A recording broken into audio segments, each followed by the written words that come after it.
ជាបឋមខ្ញុំសូមជម្រាបសួរសម្ដេចមហាមន្ត្រីគុយសុផលឧបនាយករដ្ឋមន្ត្រីនិងជារដ្ឋមន្ត្រីនៃក្រសួងព្រះបរមរាជវាំងខ្ញុំសូមជម្រាបសួរ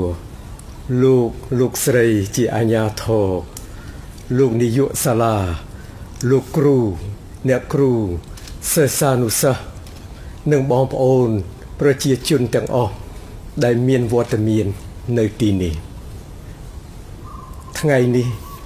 ខ្ញុំមានសេចក្តីសោមនស្សរីករាយយ៉ាងក្រៃលែងដោយមានភ័ព្វសំណាងបានជួបលោកស្រីជាអាជ្ញាធរលោកនាយកសាលាលោកគ្រូអ្នកគ្រូសិស្សានុសិស្សនិងបងប្អូនប្រជារាស្ត្រដែលបានអញ្ជើញមកពីខេត្តពោធិ៍សាត់ខេត្តតាកែវខេត្តក្រចេះខេត្តកំពង់ឆ្នាំងខេត្តត្បូងឃ្មុំខេត្តកំពង់ស្ពឺនិងខេត្តកំពតដើម្បីមកចូលរួមក្នុងព្រះរាជពិធីសម្ពោធជានិមិត្តរូបនៅព្រះរាជសមិទ្ធផលរបស់ព្រះមហាក្សត្រមានអគារសិក្សាផ្លូវលំស្រះទឹកនិងអណ្ដូងទឹកជូនបងប្អូនកូនចៅបានប្រើប្រាស់ជាប្រយោជន៍រួមក្នុងសង្គមជាតិខ្ញុំសូមថ្លែងអំណរគុណយ៉ាងជ្រៅបំផុតជូនចំពោះសម្ដេចមហាមន្ត្រីគុយសុផលដែលបានជួយរៀបចំដំណើររបស់បងប្អូនទាំងអស់បានអញ្ជើញមកពីខេត្តទាំង7នេះដើម្បីមកជួបខ្ញុំនៅក្នុងព្រះបរមរាជវាំងនេះថ្ងៃនេះ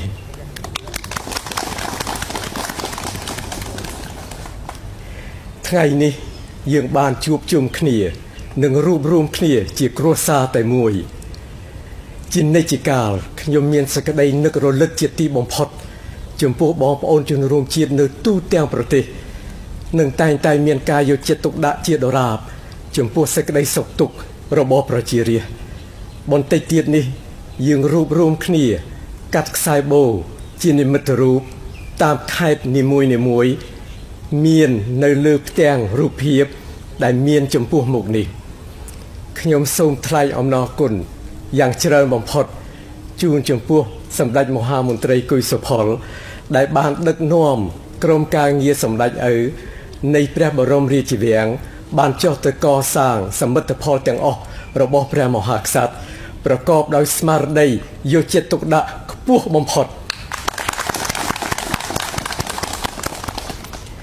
ខ្ញុំសូមប្រសិទ្ធពរជ័យបវរមហាប្រសើរជូនចំពោះបងប្អូនជនរួមជាតិគ្រប់រូបសូមបងប្អូនកូនចៅបានប្រកបដោយសេចក្តីសុខចម្រុងចម្រើនជនមានអាយុយឺនយូរសុខភាពបរិបូរណ៍ហើយសូមបងប្អូនកូនចៅបានទទួលនៅជោគជ័យជាដរាបក្នុងជីវភាពរស់នៅប្រចាំថ្ងៃសូមអរគុណព្រះករុណាជាអង្គម្ចាស់ជីវិតលើត្បូងជាទីគោរពសក្ការៈដ៏ខ្ពង់ខ្ពស់បំផុតព្រះអង្គសពព្រះរាជហឫទ័យប្រោសព្រះរាជទាននៅព្រះរាជអំណោយ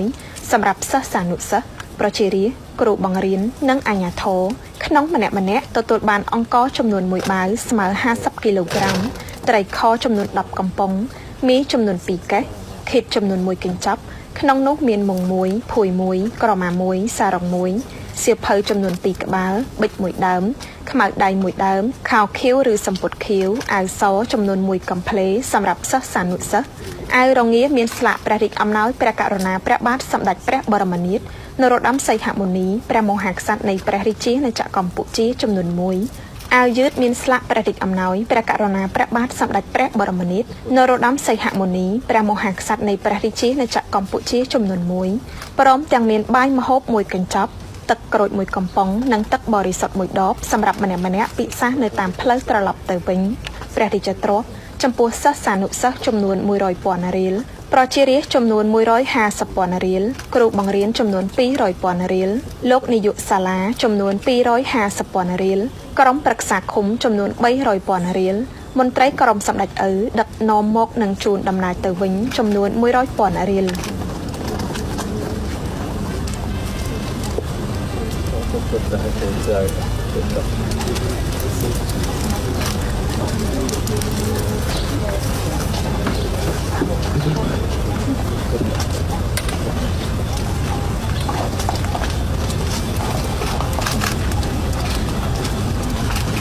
เ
ตุนแล้วเราก็